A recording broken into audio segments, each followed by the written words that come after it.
ایک عالم کے پاس کچھ لوگ گئے کہ ہم ایک مسئلہ پوچھنے آئے ہیں۔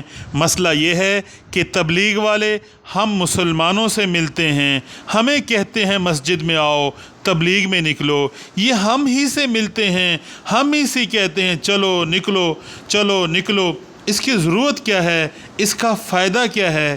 اتنے میں خادم چائے لے کر آیا اکرام کی نیت سے۔ تو عالم نے جب چائے پی تو چائے چکھی تو چائے پھیکی تھی، تو اس عالم نے خادم سے کہا کیا اس میں چینی نہیں ڈالی؟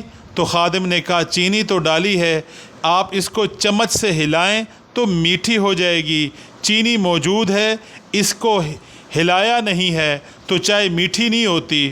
اس عالم نے کہا بھائیو، تبلیغ کا کام بھی اسی طرح ہے، مسلمانوں کے دل میں کلمہ موجود ہے، اس کو تھوڑا سا ہلائیں، اس کو حرکت میں لائیں، اس کو گشت میں لے جائیں، اس کو سروزے میں لے جائیں، اس کو چلے میں لے جائیں، اس کو 4 مہینے میں لے جائیں۔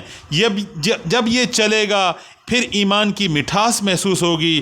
جب ہم لوگ گھر میں تھے تو ہمیں یہ مٹھاس محسوس نہیں ہوتی، جب ہم جماعت میں جائیں گے تو ایمان کی مٹھاس معلوم ہوگی۔ ایمان کیسا میٹھا ہے! اللہ کے راستے میں نکلنے سے، دین کی دعوت دینے سے، دینی مجلسوں میں سے بیٹھنے سے ایمان کی حلاوت نصیب ہوتی ہے، ایمان کی مٹھاس نصیب ہوتی ہے۔